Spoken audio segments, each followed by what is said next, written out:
Estamos diante de Deus, da sua palavra, para mais uma mensagem dele ao nosso coração. Na mensagem anterior falamos as razões por que se deve guardar o coração, baseado em Provérbios capítulo 4, verso 23. Sobre tudo o que se deve guardar, guarda o teu coração, porque dele procedem as fontes da vida, ou as saídas da vida. Baseado nesse texto, nós falamos sobre o profeta Isaías, que guardou o seu coração, porque Deus queria usar. É por isso que o coração deve ser guardado. Na segunda mensagem, nós falamos que o coração deve ser guardado para não pecar contra Deus. Vamos para mais uma razão por que o coração deve ser guardado? Desta vez nós vamos ver através de um profeta também levantado pelo Senhor, seu nome Ezequiel. Vamos lá então para o profeta Ezequiel, capítulo 11, versículo 19, razão por que o coração deve ser guardado. Eu vou ler o texto, depois nós faremos o comentário. Capítulo 11, versículo 19 do profeta Ezequiel.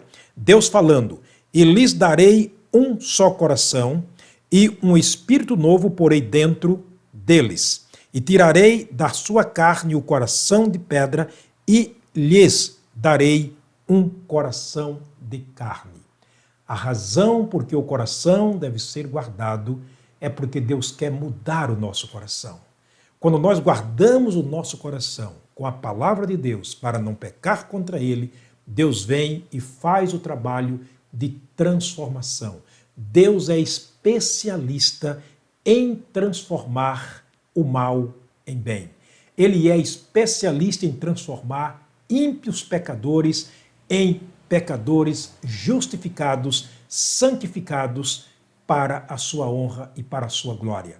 E ele está dizendo que o nosso coração, ele quer mudar. Este é o desejo dele. Apesar de que tudo isso, ele não pode fazer absolutamente nada se eu não permitir. Se lembra do profeta Isaías? Diante de Deus, reconhece o seu coração, reconhece as ações do seu coração, confessa, clama e Deus atende. É assim que Deus faz conosco. Ele quer mudar o nosso coração. Exemplo, nós temos na Bíblia Sagrada exemplo de pessoas que tiveram o seu coração mudado. Ele disse para o profeta Isaías: darei um coração, um único coração. Eu tirarei o coração duro, aquele coração de pedra que me afastou de vocês, e lhe darei um coração sensível, compreensivo, um coração que se dobra diante da minha palavra, um coração que fica cativeiro ou cativo aos meus pensamentos, às minhas palavras, um coração que esteja aberto para receber as minhas palavras. É esse coração que Deus quer dar a nós e não o coração de pedra.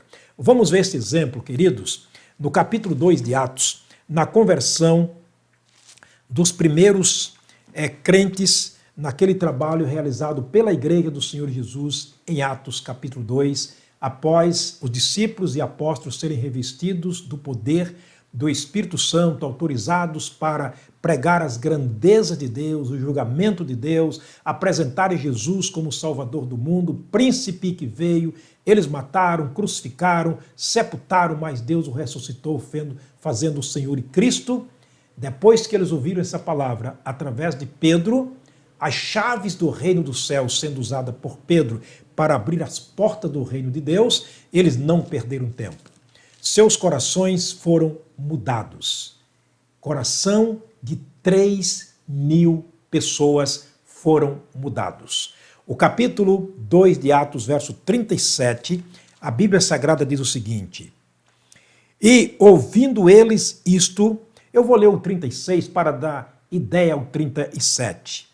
Saiba, pois, Pedro está pregando para eles, saiba, pois, com certeza toda a casa de Israel, que a esse Jesus a quem vocês crucificaram, ou a quem vós crucificastes, Deus o fez Senhor e Cristo.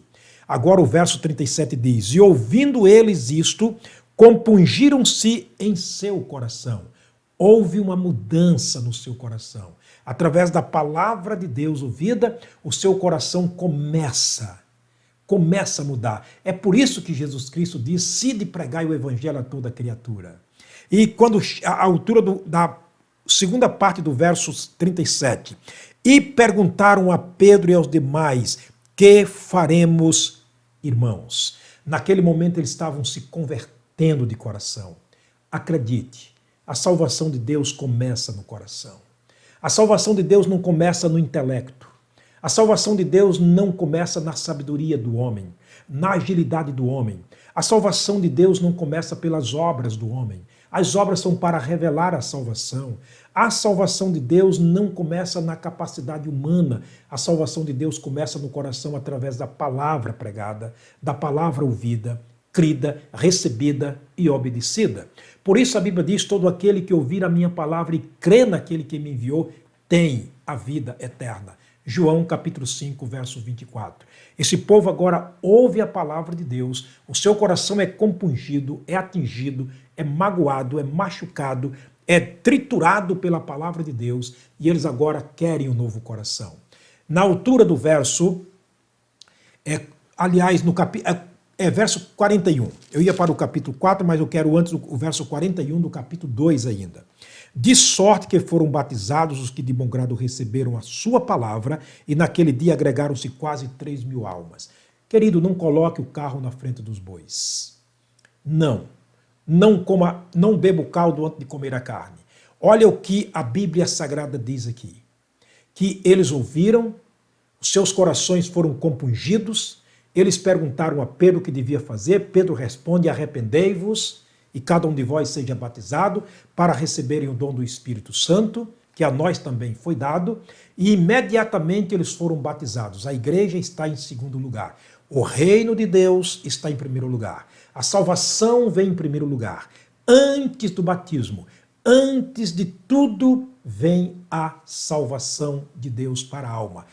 Jesus Cristo foi muito claro para Nicodemos: aquele que não nascer de novo não pode entrar no reino de Deus. Nicodemos, um alto e polido religioso da época, que se gabava por todas as boas obras e todas as boas coisas que eles faziam. Deus disse: não, Nicodemos, se tu não nascer de novo, se o teu coração não for mudado, não pode entrar no reino de Deus. Com Paulo foi a mesma coisa. O homem que se gabava por ser fariseu, filho de fariseu, circuncidado ao 8º dia da linhagem de Israel, da tribo de Benjamim, tudo isso caía por terra quando ele encontra Jesus. Ele diz: tudo isso eu reputo como nada, por causa do conhecimento que eu tenho agora da salvação de Deus em primeiro lugar. Não confunda. A tua religião não pode te levar a lugar nenhum. A tua igreja não pode te levar a lugar nenhum, a não ser que você agregue a igreja de Cristo para crescer em espírito e em conhecimento através da palavra de Deus. É o que aconteceu com esses homens. Olha o verso 5, o verso 4 do capítulo 4. Eu quero ler 2 versículos. O capítulo 4, verso 4, ele diz o seguinte: e a multidão, aliás, muitos, porém, dos que ouviram a palavra, creram, e chegou o número daqueles homens a quase 5.000. De 3.000 pula para 5.000. Quase 5.000 homens. Ouviram a palavra, seus corações também foram compungidos. Deus estava trabalhando na mudança do coração deles, conforme prometera lá em capítulo 5, versículo 14. E a multidão dos que criam no Senhor, tanto de homens como de mulher, crescia cada vez mais. Crescia cada vez mais. E agora a Bíblia vai dizer que do coração daqueles que criam, ou seja, aqueles que criam, era um só o coração. Porque Deus havia prometido em Ezequiel, capítulo 11, verso 19, dar-lhe um coração. E Deus lhe deu um único coração para uma multidão de quase 5.000 pessoas. No capítulo 2, verso 43, a Bíblia diz o seguinte: e em toda alma ou em todo coração havia temor, e muitas maravilhas e sinais se faziam pelos apóstolos. Amém. Que maravilha se vê Deus prometendo o que ele, ou seja, Deus cumprindo o que ele havia prometido para Isaías capítulo 11, verso 19. Lhes darei um coração novo, um coração sensível, um coração que sinta o meu apelo, a minha palavra, mas sobretudo a necessidade de arrependimento. É o que aconteceu com esse povo. O coração compungido leva ao arrependimento, o arrependimento leva à salvação e a salvação te conduz a Deus. Na pessoa, é claro, do Senhor Jesus Cristo. Na próxima mensagem, se Deus permitir, nós estaremos vendo como é que Deus muda o coração, que trabalho Ele faz para mudar este coração, se Deus nos permitir. Vamos orar. Pai, obrigado por mais uma vez estarmos diante da Tua Palavra. Obrigado, Deus, pelo esclarecimento da Tua Palavra, pelo conhecimento que é nos dado através do Espírito Santo, que revela para nós o segredo do Teu coração por meio da palavra escrita, da palavra inspirada, que nos ajuda a compreender o Senhor e, sobretudo, compreender a nossa situação. Fala ao coração do meu querido irmão, do meu querido amigo, tanto para a santificação quanto para a salvação. Esta é minha oração no nome de Jesus. Amém. Até lá, se Deus permitir, temos um encontro marcado para mais uma mensagem dele, se Deus permitir aqui aos nossos corações. Deus te abençoe, Deus te guarde. Sobre tudo que se deve guardar, guarda o teu coração, porque dele procedem as fontes da vida.